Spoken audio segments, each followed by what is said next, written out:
আজকে খেলা হবি বিএনপির ফ্যামিলি কার্ড লিয়া।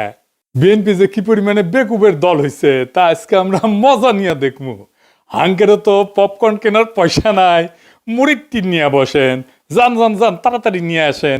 বিএনপিরা বাম্বু খাইতে দেখলে তো আমার ক্ষুদ্র ভ্রাতার ভগিনীদের কারো কারো ব্যাপক মজা লাগে। তাই তাই করে মজা আজকে ডাবল করিয়া দিমু। আসেন আগে দেখে নি ফ্যামিলি কার্ডে কি কি দিবি বিএনপি। তারেক রহমান 2024-এর সেপ্টেম্বরে বলছিলেন ফ্যামিলি কার্ডের কথা। সেখানে বলছিলেন এই কার্ড যাদের হাতে থাকবে তাদের প্রত্যেককে মাসে মাসে খাবার আইটেম দেওয়া হবে। দেখেন, পরে দেখা গেল হয় টাকা অথবা খাবার দেওয়া হবে, যার যেটা প্রয়োজন। এই প্রসঙ্গে আমরা পরে আসিচ্ছি, এক এক করে আমরা দেখব। তো কি দেওয়া হবে? তাহলে ফ্যামিলি কার্ডের আওতায় প্রত্যেকটা পরিবার মাসে 2000 থেকে 2500 টাকা অথবা সমমূল্যের খাদ্য সহায়তা পাবে। তবে খাদ্য সহায়তা কি পাবে সেটার ব্যাপারে বিএনপির নেতাদের বক্তব্য আছে, আমরা ওইটা দেখব। আমরা ওইটা দেখে খাবারের হিসাবটা করে নেব। এই সহায়তার নগদ অর্থ হিসেবে অথবা নির্দিষ্ট খাদ্যপণ্য যেমন চাল, আটা, ডাল, ভোজ্য তেল এটা হিসাবে দেওয়া হয়ে যেতে পারে। তো আমরা এই যে এটার একটা হিসাব কেজি ধরে করে দিছে এক বিএনপির নেতা, আমরা সেটা দেখেই হিসাব করব। এতে একটা পরিবারের খাদ্য চাহিদার একটা বড় অংশ নিশ্চিত হবে বলে তারা মনে করে আর কি। টাকাটা আসবে কিভাবে? ওইখানে বলা হয়েছে যে বর্তমান রাজস্ব এবং ব্যয়ের কাঠামোর মধ্যে বরাদ্দ এবং ব্যয় ব্যবস্থাপনা দক্ষতা বাড়ায়, দুর্নীতি অপচয় কমানোর মাধ্যমে প্রয়োজনীয় রাজস্ব সাশ্রয় সৃষ্টি করিয়া এটার বরাদ্দ করা হবে। এটা বিএনপির তারেক রহমানের উপদেষ্টারই লেখা। এটা দেখেছেন? তো কাদের দেওয়া হবে এই ফ্যামিলি কার্ড? সবাই পাবে। এটা সার্বজনীন, মানে দেশের সবাই, এমনকি সেটা যদি প্রাইম মিনিস্টারের বউ হয় সেও পাবে। বৈষম্যহীন বাংলাদেশ বিনির্মাণ করার জন্য আমরা নিয়ে আসছি ফ্যামিলি কার্ড। প্রাইম মিনিস্টার ওয়াইফও যদি মনে করে যে আমি সেটা ইউজ করতে চাই, ইউজ করতে পারবেন। মানে কার্ড তো নারীদেরকে দেওয়া হবে, সেই জন্য বলছে যে প্রাইম মিনিস্টারের বউ যদি হয় তাহলে সেও পাবে। এই হইতেছে বিএনপির ফ্যামিলি কার্ডের মোটা দাগের প্রকল্প। এটা তাদের প্রধান নির্বাচনী ক্যাম্পেইন, মানে এটা দিয়ে তারা ইলেকশনে উতরায় যাবে বলে আশা করতেছে। আর উতরাইতে পারবে কিনা সেটা আল্লাহ জানে। যাই হোক, ওই যে জামাইকোটা বুদ্ধিজীবী বলেছিল না যে জামাতের কোনো প্ল্যান নাই, আনপ্রিপেয়ার্ড। জামায়াত ইসলাম যদি সরকারে আসে তাহলে অর্থমন্ত্রী কি হবে? আপনি যে কোনো জামায়াত ইসলামের লোককে জিজ্ঞেস করেন, পাবলিক ভিশন এগুলো নাই। জি, তো আসেন বিএনপির কেমন প্রিপারেশন নিচ্ছে সেটা দেখি। আগের এপিসোডে দেখেছেন তো বিএনপির স্বাস্থ্য নিয়ে যে পরিকল্পনা, সেটা জয় বাংলা করা হয়েছে। একে একে সব পরিকল্পনা জয় বাংলা করে দেওয়া হবে, চিন্তা করেন না। আসেন একে একে শুরু করি ভালচুন বিএনপির ফ্যামিলি কার্ডের ধাপ্পাবাজি। রাষ্ট্রের কাজ ভিক্ষা দেওয়া না, রাষ্ট্রের কাজ দয়া দেখানো না। রাষ্ট্রের কাজ হইল যারা পড়ে যাইতেছে, পিছায় পড়তেছে, যারা সুবিধা বঞ্চিত, যারা দুর্বল, তাদেরকে টেনে ধরা, তাদেরকে বাঁচানো। এটার নামই হইতেছে সামাজিক সুরক্ষা বলয়, ইংরেজিতে কয় সোশ্যাল সেফটি নেট। ফ্যামিলি কার্ডে বলা হয়েছে সব পরিবারকে প্রত্যেক মাসে সমান টাকা দেওয়া হবে। এখানে রাষ্ট্র ভেঙে পড়ে। রাষ্ট্র কোনো তো এটিএম মেশিন না যেখান থেকে টাকা বেরোবি। রাষ্ট্র কোনো ডিস্ট্রিবিউশন সেন্টারও না, এটা বিতরণের কাউন্টারও না। রাষ্ট্র হইল মরাল অথরিটি, নৈতিক কর্তৃত্ব।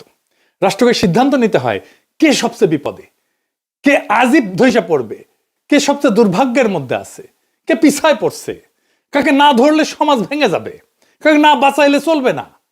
ফ্যামিলি কার্ড বলে এই বিচার আমি করব না, সবাইকে সমান দিতে হবে সমাজতন্ত্র। এইটা হইতেছে পলিসি ফেলিয়ার, মরাল কোলাপস, নৈতিক পতন। এই যে সামাজিক সুরক্ষা বলয় বা সোশ্যাল সেফটি নেট, এটার মানেটা আসলে কি? এটার মানে হইতেছে যে নির্দিষ্ট গোষ্ঠীর জন্য সহায়তা। এটা হইতেছে সবচেয়ে যার বেশি প্রয়োজন সে পাবে সাহায্য। এটাকে বলে ভালনারেবল ফোকাসড পলিসি।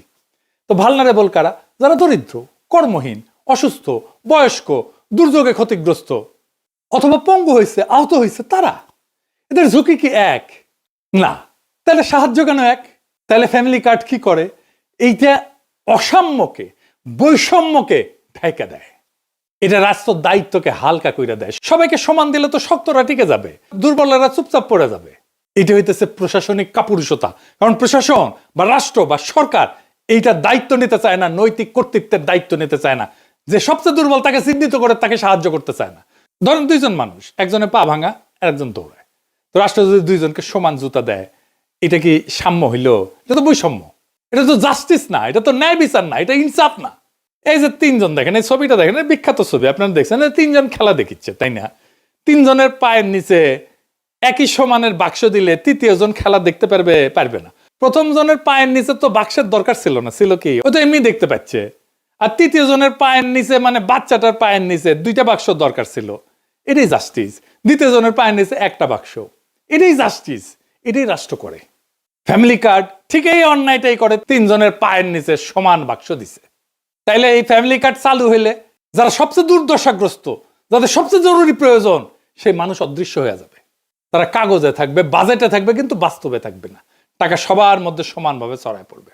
তাহলে টাকার প্রভাব শূন্য হয়ে যাবে। টাকা তাহলে কাকে সাহায্য করতেছে? এই যে পুঁজিবাদী সমাজের তো সমস্যা হচ্ছে যে টাকা মাঝে মাঝে কিছু সেন্টারে জমা হয়ে যায়, কনসেন্ট্রেটেড হয়, কেন্দ্রীভূত হয়ে যায় কিছু মানুষের হাতে। সেটা রিডিস্ট্রিবিউট করতে, পুনর্বন্টন করতে হয়, রিডিস্ট্রিবিউট করতে হয়। দেখছেন না, ইসলামে জাকাতের ব্যবস্থা আছে, প্রত্যেক বছর এইটা বন্টিত হয়। যার কাছে বেশি টাকা তাকে দরিদ্র মানুষের মধ্যে বিলাই দিতে হবে। রাষ্ট্রের কাজ সবাইকে খুশি করা না, রাষ্ট্রের কাজ সবচেয়ে দুর্বলদেরকে বাঁচানো। যে সবাইকে সমান করে দেয় সে আসলে ঘোষণা করে আমি দুর্বলদের দায়িত্ব নিতে চাই না। সেই জন্যই বিএনপির ফ্যামিলি কার্ড এইটা দুর্বলদের বাঁচাবে না, দুর্বলদের দায়িত্ব নিতে চাইতেছে না সে। এটা মানবিক না, এটা রাষ্ট্রের দায়িত্ব থেকে পরিকল্পিত পলায়ন। এবার আসেন আমরা আর একটা জিনিস দেখি। বিএনপি বলতেছে যে বাসার কর্ত্রী বা head of the house hold নারী, তাকে দেওয়া হবে। Head of the house hold বলতে কি বুঝাইতেছে? মানে পরিবারের গৃহকর্ত্রী আর কি, এই নারীর নামে। ইংরেজিতে লিখছে woman head of house hold. এনে প্রথম সমস্যা হইতেছে পরিবারের সংজ্ঞা কি, কে এটা সংজ্ঞায়িত করবে? আমাদের সমাজে যৌথ পরিবার আছে এবং ছোট পরিবার আছে, যেটাকে নিউক্লিয়ার পরিবার বলা হয়, একই সাথে চলে। যে নারী, সে নারী তো কারো মা, সে একই সাথে কারো মেয়ে, কারো স্ত্রী, কারো শাশুড়ি, কারো পুত্রবধূ, কারো বোন। তাকে কোন পরিবারের অন্তর্ভুক্ত করা হবে? পরিবারের কোনো সংজ্ঞা বানানো তো সম্ভব না। এটা একটা ইমোশনাল অ্যাটাচমেন্ট। একটা পরিবারে কে কে থাকবে, কোন কোন সম্পর্ক থাকবে, কতদূর রক্ত সম্পর্ক পর্যন্ত পরিবারের ভিতরে থাকবে, তো এসব তো রাষ্ট্র বা সরকারি আমলারা এটা সংজ্ঞায়িত করে দিতে পারে না, বলে দিতে পারে না, ডিকটেট করে দিতে পারে না। এক এক পরিবার এক এক রকম হবে। দেখবেন কোন পরিবারে শাশুড়ি আছে, কোন পরিবারে মা আছে, কোন পরিবারে ভাই আছে, কোন পরিবারে বোন আছে। এই একটা ইস্যুতে তো ব্যাপক কারচুপি, দুর্নীতি হবে। একটা পরিবারের সব মেয়ে প্রত্যেকের নিজের নামে কার্ড বানাবে, এটা হবে। আমি কয়ে দিতেছি, লিখে দিতে পারেন। বাংলাদেশে বিয়ের পর অনেকে বাপের বাড়ি বা শ্বশুর বাড়িতে থাকে, তাদেরকে কি আলাদা আলাদা পরিবার গণ্য করা হবে নাকি একটা পরিবার গণ্য করা হবে? একটা পরিবার এইভাবে অনেকগুলো কার্ড বানায়, সবগুলো থেকে টাকা রেশন নিজেদের অ্যাকাউন্টে পড়বে যদি সবাইকে দেওয়া হয়। তাই তো দিতে চায় তারা সবাইকে। এবার একটা ইন্টারেস্টিং জিনিস দেখি। এই যে বলছি যারা ভালনারেবল গ্রুপ, যাদের সবচেয়ে বেশি সাহায্য দরকার, তাদের কিন্তু অন্য সহায়তা দেওয়া হয়। সেটা কি বন্ধ করে দেওয়া হবে? বিএনপি কি সেটা বন্ধ করে দিবে? আসেন সেটা বুঝে দেখি। আমাদের সামাজিক সুরক্ষা কার্যক্রম কি কি আছে? আপনার নাম শুনেছেন অনেক, বয়স্ক ভাতা, বিধবা ভাতা, প্রতিবন্ধী ভাতা, তাই না? এমনকি হিজড়া জনগোষ্ঠীর জীবন মান উন্নয়ন ভাতা আছে। আমাদের একটা বিশাল খাদ্যভিত্তিক সুরক্ষা কর্মসূচি আছে, এটা সে পাশে লিখে দেন। এর মধ্যে আছে ভিজিডি কার্ড, আপনারা শুনছেন, এর নাম হচ্ছে ভালনারেবল গ্রুপ ডেভেলপমেন্ট। তারপরে আছে VGF card, vulnerable group feeding. তারপরে জিআর আছে, এটি দুর্যোগকালীন ত্রাণ। তারপর ওএমএস আছে, ওপেন মার্কেট সেল, খোলা বাজারে খাদ্য বিক্রি। তারপরে টিসিবির কার্ড আছে, দেখছেন না? এটার মাধ্যমে ভর্তুকি দেওয়া হয়েছে, যে সমস্ত পণ্য সেটা দেওয়া হয়। আবার এটা কাজের বিনিময়ে খাদ্য কর্মসূচি আছে না, ফুড ফর ওয়ার্ক, কাজের বিনিময়ে খাদ্য, কাজের বিনিময়ে অর্থ, যেটা সেটাকে বলা হয় টেস্ট রিলিফ। তারপরে একটা ইজিপিপি বলে আছে, মানে যেটা কর্মসংস্থান সৃষ্টি করবে, এরকম প্রোগ্রাম। অতি দরিদ্রদের জন্য কর্মসংস্থান কর্মসূচি। তারপরে নারী এবং শিশু মাতৃস্বাস্থ্য সুরক্ষা আছে, মাতৃত্বকালীন ভাতা আছে একটা, যারা বাচ্চাদেরকে দুধ দেয় তাদেরকে মাতৃত্বকালীন একটা ভাতা আছে, মা এবং শিশু সহায়তা কর্মসূচি। তারপরে প্রাথমিক বিদ্যালয়ে মিড ডে মিল আছে, মানে স্কুলের মধ্যেই খাবার দেওয়া হয় বাচ্চাদেরকে। শিক্ষাভিত্তিক সুরক্ষা আছে, মানে প্রাথমিক এবং মাধ্যমিক স্তরে উপবৃত্তি আছে, মাদ্রাসা শিক্ষাদের উপবৃত্তি আছে, এবং বিশেষ এবং প্রান্তিক জনগোষ্ঠীর জন্য কর্মসূচি আছে। খুব চমৎকার চমৎকার কর্মসূচি আছে। যেমন ধরেন চা বাগান শ্রমিকদের সহায়তা কর্মসূচি আছে। চা বাগান শ্রমিকরা কিন্তু খুবই দরিদ্র, অতি দরিদ্র। তাদের যে জীবনের যে কি কষ্ট আপনারা চিন্তাও করতে পারবেন না। আমি একটা ক্লিপ দেখাবো আজকে। তারপরে ধরেন বেদেদের জন্য, জেলেদের জন্য, হাওর এবং চর অঞ্চলের জনগোষ্ঠীর জন্য আলাদা আলাদা ভাতা আছে। ক্ষুদ্র নৃগোষ্ঠীর জন্য উন্নয়ন কর্মসূচি আছে। তারপরে ধরেন বন্যা হইল, সেখানে দুর্যোগ, জলবায়ু ঝুঁকি ব্যবস্থাপনা, এইটার জন্য আবার আলাদা সহায়তা আছে। খরার জন্য সহায়তা আছে। ওই যে হাসিনা বাসা টাসা বানাই দিছিল না, ওইটা একটা বাসস্থান পুনর্বাসন কর্মসূচি আছে। বিএনপি বলতেছে যে এই যে ফ্যামিলি কার্ডের বার্ষিক ব্যয়, এইটা হবে 12,000 কোটি টাকা। তো এই আমি যতগুলো সামাজিক সুরক্ষার কর্মসূচি বললাম এই বাজেটের 10%-এর মতো, 10.28 ওরা বলছে। মানে হাসিনা আমলে যেটা দেওয়া হইতো তার 10 ভাগের 1 ভাগ। কিন্তু সামাজিক সুরক্ষা কর্মসূচিগুলোর মধ্যে ওরা বলতেছে যে এটা ওভারল্যাপ আছে, মানে একই সুবিধা একাধিকবার পেয়ে যায় একজন। সেটা কমায় বিএনপি 9,500 কোটি টাকা সাশ্রয় করবে নাকি এর মধ্যে থেকে, এবং সেই অর্থটা ফ্যামিলি কার্ড স্কিমে দেবে। বুঝছেন, এই 12,000 টাকার মধ্যে 9,500 টাকা এক্সিস্টিং যে সামাজিক সুরক্ষা আছে ওইখান থেকে বাইর করে কেটে নিয়ে ফ্যামিলি কার্ডে ঢুকাবে। মানে একটু বুঝাই দিই, এই যে দেখেন চা বাগান শ্রমিক সে একটা বিশেষ সুবিধা পায়, আগে একটু দেখায়নি, চাতে তো মজা করে খায়, চা বাগান শ্রমিকের জীবনটা কেমন, কষ্টটা কেমন দেখেন। এটা গ্রিন টি, এটা গ্রিন টি। এই পাতা আমাদের মহিলারা তুলবে।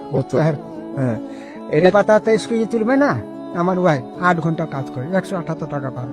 8 ঘন্টা কাজ করার পরে 23 কেজি তোলার পরে 178 টাকা পায়। জি, আর 23 কেজি কম হলে 1 কেজি প্রতি 60 টাকা মাইনাস। মানে 23 কেজি কম হলে 60 টাকা হয় না। জি, এইভাবে আপনাদের জীবন চলতেছে। কষ্ট হয় স্যার, ভালো মন্দ মন চায়। এই যে ম্যাডাম সাহেব একটা কথা বলি, হ্যাঁ, কিছু মনে নিবেন না। না, ম্যাডাম সাহেব যে 100 টাকা দিচ্ছেন না, আজকে 25 ডিসেম্বর না, জি, আমার মা বলতেছিল একাধিক কলা নিব, বিস্কুট আর একটা লু বিস্কুট। মন চায়, মাছ মাংস আমাদের মন চায়। দেখেছেন মনটা খারাপ হয়ে গেল না? এই লোকের মা ধরেন যে যার কথা বলতেছিল ওই লোকটা, সে বয়স্ক নারী ভাতা পায় নিশ্চয়ই, আর চা শ্রমিকের ভাতা পায়, তাই না? 2টা ভাতা পায়। এটারে বলতেছে ওভারল্যাপ, মানে তুমি তো 2টা নিতে পারবে না, এইখানে দরিদ্র সুবিধা বঞ্চিত মানুষের টাকা সরায় না ফ্যামিলি কার্ড দিবে। টেম্পু স্ট্যান্ডে চান্দাবাজি করতে করতে অভ্যাস খারাপ হয়ে গেছে, গরিব মানুষের টাকা সরায় নিজের ভোটে যেটা রাজনৈতিক কর্মসূচি আর্থিক ব্যাস মেটাবে। সি সি সি সি রেনুনি সি। আচ্ছা, আর একটা জিনিস দেখাই, তারা বলতেছে যে ক্যাশ টাকা বা খাদ্য সহায়তা দেওয়া হবে, মানে কাউকে ক্যাশ টাকা কাউকে খাদ্য সহায়তা দেবে। কে ঠিক করবে কাকে ক্যাশ দেবে আর কাকে খাদ্য সহায়তা দেওয়া হবে? এবার আসেন দেখি খাদ্য সহায়তা দেওয়াটা আদৌ সম্ভব হবে কিনা। বিএনপি নেতারা বলতেছে ফ্যামিলি কার্ডের মাধ্যমে সবাইকে প্রত্যেক মাসে 25 কেজি চাল, 5 কেজি আলু, 2 কেজি ডাল, 2 লিটার তেল, 1 কেজি লবণ ফ্রিতে দেবে বিএনপি। বেনে বেনে করছি না, বিএনপি নেতারাই করছে, শোনেন। আমরা প্রত্যেকটা পরিবারের নারী সদস্যর নামে একটা করে ফ্যামিলি কার্ড প্রদান করব। ওই ফ্যামিলি কার্ডের মাধ্যমে আপনি 25 কেজি চাল প্রতি মাসে, 5 কেজি আলু, 2 কেজি ডাল, 2 লিটার তেল, 1 কেজি লবণ আপনি ক্রয় করতে পারবেন সম্পূর্ণ বিনামূল্যে, শুধু কার্ডটা আপনার হাতে থাকলেই আপনি পারবেন। হাঙ্গারে কাঁঠাল রানী 2009 সালে সবাইকে 10 টাকা কেজি ধরে চাল খাওয়ানোর লোভ দেখায় ক্ষমতায় এসেছিল। হ্যাঁ, খাওয়ানোর লোভ দেখায় ক্ষমতায় আসাটা বাংলাদেশের বড় দলগুলোর খাইসলত হয়ে গেছে। বাংলা মার্টিন লুথার কিং কাঁঠাল রানীর চেয়ে 1 ধাপ আগায় সবাইকে ফ্রি চাল খাওয়ানোর প্রতিশ্রুতি দিচ্ছে। খালি ফ্রি চাল না, সাথে ফ্রি আলু, ডাল, লবণ, তেলও থাকতি। দেশের সরকারি হিসাবে ধরে নিলাম আনুমানিক 4 কোটি পরিবার আছে। যদিও ফ্যামিলি কার্ড হইলে কারচুপির মাধ্যমে এই সংখ্যা বহুগুণ বৃদ্ধি হবে। দেখবেন এই 4 কোটি পরিবারকে প্রত্যেক মাসে বাংলার মার্টিন লুথারের প্রতিশ্রুতি অনুযায়ী 25 কেজি চাল, 5 কেজি আলু, 2 কেজি ডাল, 2 লিটার তেল, 1 কেজি লবণ যদি ফ্রিতে দেওয়া হয় তাহলে 35 কেজি খাদ্যদ্রব্য, 35 কেজি সব মিলে সরকারকে 4 কোটি পরিবারের প্রত্যেককে মাসে 35 কেজি খাদ্যদ্রব্য প্রত্যেক গ্রামে ফ্রিতে সরবরাহ করার এটার যে ক্যাপাসিটি, লজিস্টিক্যাল ক্যাপাসিটি, সেটা তৈরি করতে হবে। গুদাম লাগবে, ট্রান্সপোর্ট লাগবে। এটা কত বড় সংখ্যা, এটা বাংলার মার্টিন লুথার কিং অঙ্ক করে দেখছে কিনা আমি জানি না, যদিও তিনি নিজের ভাষাতে এক বক্তৃতায় বলছে তিনি অঙ্কে নাকি কাঁচা। তুমি যে বললে তোমার অঙ্ক করতে ভালো লাগে না, তোমাকে একটা সিক্রেট কথা বলি, অঙ্ক কিন্তু আমারও খুব ভালো লাগতো না, অঙ্ক দেখলে আমিও ভয় পেতাম। এই 35 কেজি যদি 4 কোটি দিয়ে গুণ দিই তাহলে 140 কোটি কেজি, 14 লক্ষ টন।